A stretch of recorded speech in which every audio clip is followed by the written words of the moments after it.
¿Sabíais que en el siglo XIX Andalucía era un destino turístico para viajeros de toda Europa? ¿Y conocíais que estos viajeros, interesados en cómo cuidaban las familias andaluzas, cómo se alimentaban o por sus tradiciones, inspiraron a multitud de escritores? A lo largo de esta presentación, de esta ponencia, os voy a ir presentando a algunos de estos intrépidos hombres y mujeres viajeros que recorrieron el territorio nacional y especialmente Andalucía. Pero antes, empecemos por contextualizar.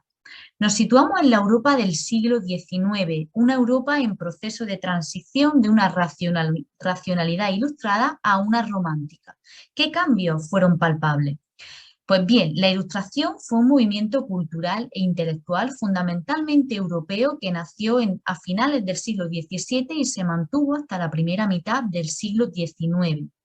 A la Ilustración se le conoce como el siglo de las luces, por esa iluminación de la mente.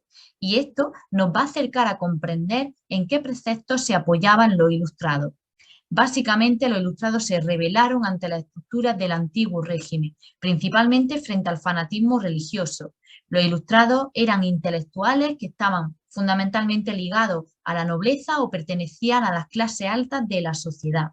Si hay que describir al movimiento ilustrado, se podría decir que su rasgo principal fue la exaltación de la razón.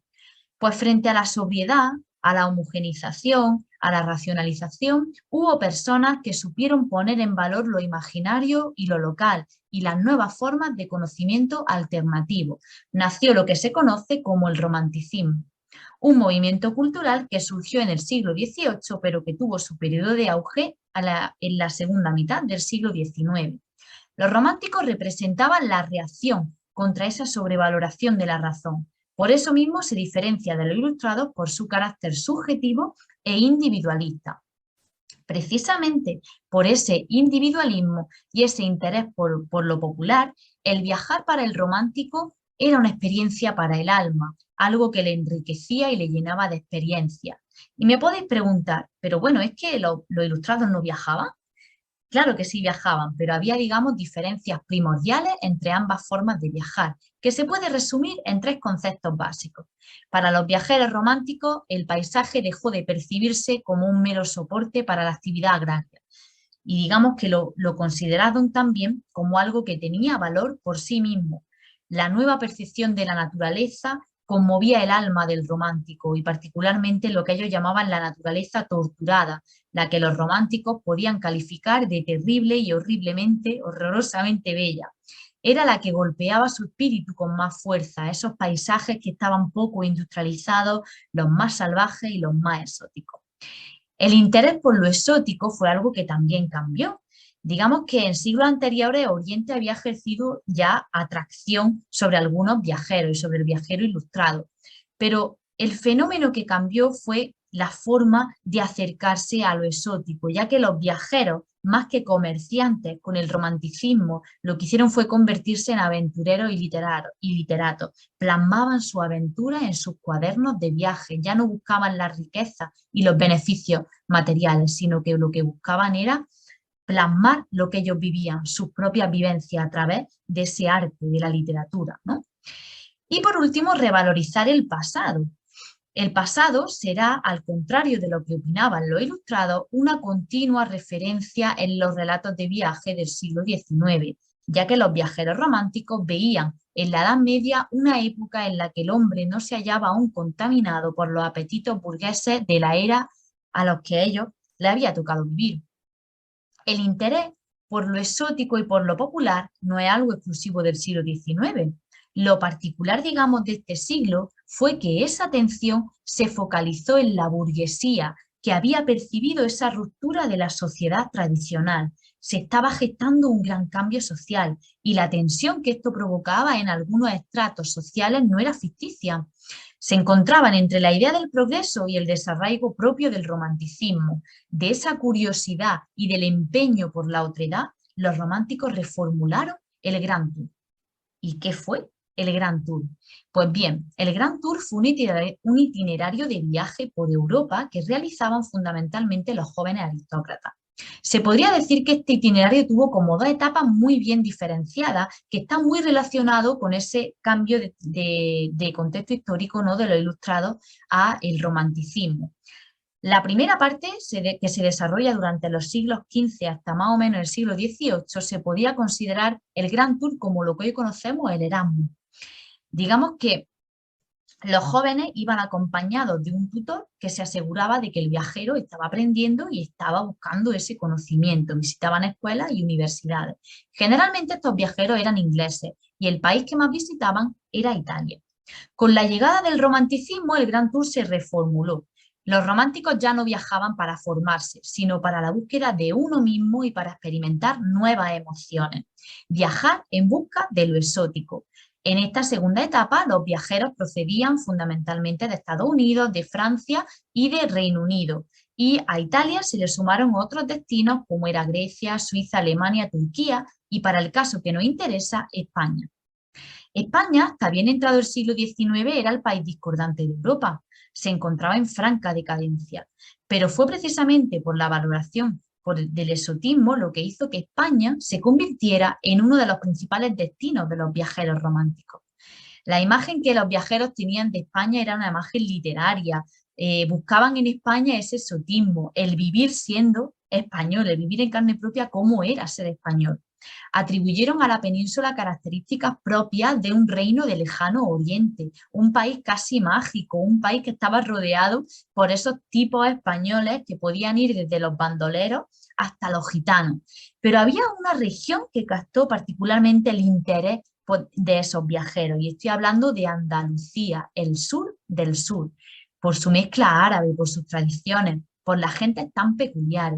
A España llegaron multitud de viajeros, entre los que destacan, por ejemplo, David Inglis, Washington Irving, Richard Ford, pero también fuimos visitados por mujeres, como es el caso de Isabella Frances Romer o como Dora Killian. Digamos que las zonas de Andalucía que eran indispensables para el itinerario romántico eran básicamente Sevilla, Granada, Córdoba, Málaga y Cádiz, fundamentalmente. Esto incluía también pueblos como el caso de Ronda, la Alpujarra Granadina, Nerja y, por supuesto, en todo itinerario romántico entraba la Alhambra y la Mezquita de Córdoba, ¿no? También entraba Sierra Nevada o los balnearios y aguas termales que estaban distribuidas por toda la zona, toda la geografía andaluza. Las demás provincias también eran visitadas, pero con menor asiduidad. Pues la curiosidad, digamos, por la otredad que mostraban los viajeros románticos fue lo que impulsó que los intelectuales nacionales, muy especialmente los escritores costumbristas, tomaran en consideración las formas de vivir del pueblo, las costumbres, las tradiciones, tachadas en ocasiones como algo insignificante o irrelevante. De alguna forma, los viajeros hicieron que los intelectuales nacionales fueran conscientes de lo que su país portaba, esa mochila de tradiciones, de costumbres y básicamente historia popular. El costumbrismo en el siglo XIX se caracterizaba por ser un género literario que emanaba del periodismo. Muchos de los autores costumbristas reconocidos aprovecharon como plataforma de difusión sus artículos en periódicos o revistas. Se daban a conocer como intelectuales ante el público lector y esta situación, digamos, que les permitía posteriormente colocar mejor su obra en el mercado. Encontramos autores como Afán de Rivera, Nicolás de Roda, como Pedro Antonio de Alarcón, ¿no? Digamos que en los textos de los viajeros y escritores se recogen las costumbres, las tradiciones y precisamente por esta razón es común que aparezcan las formas de cuidado y de curación, la forma en cómo un pueblo, una familia, una comunidad se cuidaba, ¿no? Cómo daban solución a sus dolencias, es algo que forma parte de ese imaginario popular. Pues bien, la enfermedad o las consecuencias de situaciones desafortunadas se muestran a través de menciones a dolencias, accidentes y a hábitos, ¿no? También se recoge la sabiduría popular en torno a la salud a través de refranes y a través de dichos. En términos de curación, cuando los viajeros y los escritores hablan de la curación y del cuidado, digamos que se entremezclan entre sí cuestiones como la religiosidad, la magia, el curanderismo, la superstición, los remedios naturales, entre otros. La variedad de terapias y de terapeutas pueden encuadrarse según el sistema clasificatorio que propuso Pedro Gómez, ¿no? En el que organiza las terapias en 4 planos: Por un lado tenemos el plano hipernatural, el plano natural, el sobrenatural y el preternatural. Pues vamos viendo cada uno de estos planos. En cuanto a la enfermedad, la que más se menciona en los textos es el cólera, y esto está relacionado con las epidemias que azotaron el país a lo largo del siglo XIX. Pero también aparecen testimoniadas otras epidemias, como puede ser la malaria o la gripe. Los viajeros también se preocupaban por las dolencias más comunes de la gente y dedican algunos pasajes, por ejemplo, a hablar de la histeria o de los cólicos que producían los excesos de comida, del insomnio o lo que comúnmente se conocía como el tabardillo. Con respecto a los accidentes, también encontramos los relacionados con el mundo animal, con las mordeduras de insectos, las mordeduras de perro o las picaduras de insectos o la esguince de tobillo. Y entre los hábitos aparecen testimoniados la pasión por fumar y en reiteradas ocasiones aquellos relacionados con el baño y con la higiene. Por otro lado, también aparecen los fenómenos naturales, como el caso de los terremotos. Si vamos al plano hipernatural, aquí es donde se enmarcan los profesionales sanitarios con sus terapias oficialmente reconocidas en cada campo disciplinar. En los textos se menciona, por ejemplo, a los farmacéuticos, específicamente a los de la Alpujarra Granadina, que en los años 50 se establecieron en la mayoría de los pueblos. También se hace mención a los practicantes que realizaban pequeñas intervenciones quirúrgicas y asistían a los enfermos. Y también se dedica varios pasajes a los veterinarios. En el plano preternatural es donde se incluyen los ritos de índole mágica. En los textos se presta especial atención a las creencias relacionadas con el mal de ojo. También hacen especial mención a los amuletos, que eran utilizados para la prevención de algunas dolencias, como por ejemplo la piedra de ámbar para evitar la piel agrietada. También forman parte del plano preternatural los curanderos, que en este caso no utilizaban remedios naturales, sino que utilizaban prácticas mágicas, como la imposición de las manos.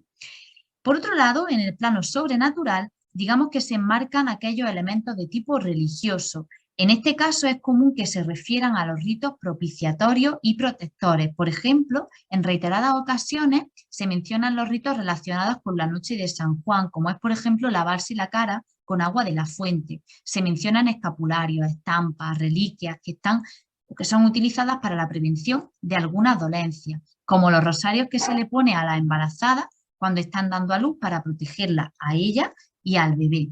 También se hace mención, por supuesto, a los milagros. Los remedios que se enmarcan dentro del plano natural son aquellos que tienen una base empírica, ¿no? Como los remedios basados en plantas, en alimentos, en elementos como el agua, en los remedios caseros o las prácticas manuales. Si comenzamos, por ejemplo, por los terapeutas, en este plano tenemos que considerar a aquellas personas que ejercen como terapeutas y son profesionales de la salud y lo que hacen es ayudar a paliar ciertas dolencias. Estos terapeutas pertenecen a todas las clases sociales y aunque la mayoría no tienen un perfil profesional, nos encontramos con algunos casos en los que hacen uso de los conocimientos que su profesión les confiere, como es el caso del barbero sacamuela o el barbero sangrador. En este segundo caso os dejo aquí un fragmento del relato de William Clark, que lo que hace es narrarnos su sorpresa cuando el sangrador, lejos de utilizar su lanceta, le receta reposo y leche de almendra, y esta prescripción ayudó a que se recuperase. Después de esta experiencia, la opinión de Clark cambia completamente y de ser un indeseable sangrador pasa a llamarlo profesional gentil, ¿no? Entre los terapeutas también se encuentran sobre todo personas del pueblo, como las comadres, los vendedores de pomada, y un caso peculiar es el que narra Isabela Frances Rome, en el que describe cómo una anciana le realiza una operación manual a un mulero que se había torcido el tobillo. En cuanto a los remedios naturales, las plantas medicinales en este caso, se mencionan remedios que están sustentados en la utilización de preparaciones herbarias. Los viajeros, sobre todo los que llegaban a Granada, se quedaban fascinados con Sierra Nevada y es allí donde la mayoría hacía acopio de las hierbas medicinales que crecían en sus cumbres. En los valles de Sierra Nevada los viajeros narran cómo crecía la manzanilla, la genciana, el espliego, las raíces medicinales. Por ejemplo, David Inglis narra cómo a medio camino entre Guadix y Granada las tierras estaban repletas de esparto, de lavanda, de mejorana, de tomillo. Por su lado, con respecto a los alimentos, están presentes, por supuesto, en los textos de los viajeros que visitaron Andalucía. El alimento era visto como ese elemento exótico y lo que caracterizaba a la gente de los pueblos. Digamos que los viajeros es común que en sus andanzas narren de forma muy gráfica los platos típicos de cada zona, su asombro al encontrarse un mercado repleto o las costumbres culinarias, sobre todo en días de fiesta. Incluso la comparaban con otras zonas de España o con las costumbres de su propio país, ¿no? Es curioso cómo en este caso el alcohol también aparece como alimento que prepara el estómago para comidas abundantes o copiosas. Concretamente, también aparece en textos de Afán de Rivera, por ejemplo, cómo una copa de rosolí se tomaban las familias, ¿no?, granadinas antes de la cena, y cuenta que esto apaciguaba el estómago. O incluso cómo beber una copa de vino le ayudaba a la digestión. Con respecto a las prácticas manuales y a los cuidados del cuerpo, nos referimos aquí a aquellas técnicas terapéuticas que están basadas en el movimiento y en la manipulación del cuerpo, directamente con las manos o con ayuda de objetos. En los textos de los viajeros se hace, por ejemplo, especial hincapié en aquellos cuidados que precisaban las mujeres embarazadas. Por ejemplo, aparece la contraindicación de fajar a una parturienta o se recomienda que dé grandes paseos para favorecer el alumbramiento. Por otro lado, con respecto a los cuidados y a los remedios caseros, digamos que aquí aludían a aquellas prácticas en las que se consideran las condiciones medioambientales, así como la utilización de artículos e ingredientes domésticos comunes para evitar y aliviar dolencias. Con respecto a los cuidados, se pone especial énfasis en la pureza del aire y del clima, ya que se asociaba con la prevención de enfermedades. Se muestra la importancia de una buena ventilación y, por ejemplo, en Granada era común cuando alguien moría en su habitación no dejarlo ahí si no estaba lo suficientemente ventilada. En cuanto a la higiene personal, Spani nos cuenta que los alpujarreños utilizaban jabón de grasa de cerdo y aceite rancio. Y por último, con respecto a las aguas medicinales, nos referimos a aquellos baños y aquellos manantiales que por la composición de sus aguas tienen propiedades terapéuticas. En los textos aparecen descritos con todo lujo de detalles los manantiales y las fuentes que frecuentaban la gente, tanto para su uso personal como para llevar a cabo algún ritual. Así, por ejemplo, los baños de Alhama en Granada aparecen varios escritos y tenemos como Richard Ford en su visita por tierras granadinas detalla las propiedades que posee el nacimiento de las aguas termales. Pero, ¿qué podemos obtener de los relatos de los viajeros y los costumbristas? Pues bien, estos relatos constituyen un pasaporte para comprender la pervivencia en nuestro tiempo de los saberes tradicionales y de las habilidades cuidadoras en las familias, aunque evidentemente hayan experimentado importantes transformaciones. Los testimonios de los viajeros y de los escritores costumbristas del siglo XIX mencionan con asiduidad prácticas de salud entre la población que incluyen desde una diversidad de opciones, desde la institucionalizada, que es, por ejemplo, el médico, hasta las prácticas de tipo mágico y religioso que estaban muy extendidas en la sociedad del siglo XIX. Pero también hacen referencia a prácticas de salud sustentadas en saberes empíricos culturalmente heredados, concentrando su interés en tres fenómenos: los terapeutas populares, los que curan sin ser médicos, los recursos naturales como fuente de salud y los hábitos cotidianos. Si nos centramos en los terapeutas populares, digamos que se describen una gama de personajes que va desde los cuasi profesionales, como los barberos sangradores, pasando por los curanderos con dedicación plena, hasta las personas que muestran determinados conocimientos sobre remedios y que utilizan de forma ocasional, como puede ser una anciana ama de casa que arregla problemas de huesos, ¿no? Según algunos estudios, el auge de los curanderos en el siglo XIX estaba asociado con la forma que tenían de relacionarse. Digamos que los curanderos eran personas empáticas, sociables y trataban a la persona enferma desde una perspectiva mucho más holística, teniendo en cuenta sus emociones o la espiritualidad. Y el lenguaje además era muy parecido o igual prácticamente que el que utilizaba el enfermo. Por esta razón se convirtieron en un recurso muy valioso para algunas personas. En la actualidad, los curanderos han perdido vigencia, pero siguen siendo una alternativa más dentro del mercado. Además, en la mayoría de las ocasiones, el uso que se le da está también motivado por las limitaciones de la medicina oficial o de la medicina alopática y por la búsqueda de una cara más amable de la enfermedad.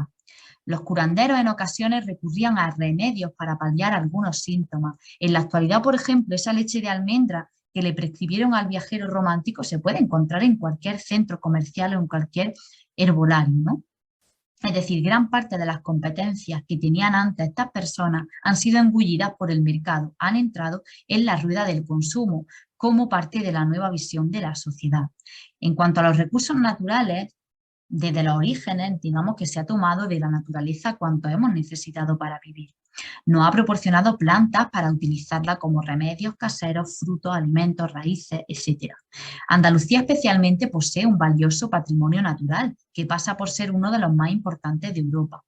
La riqueza de los recursos naturales permanece en el tiempo y en nuestros días, pero hay similitudes entre los usos y formas del siglo XIX y del presente.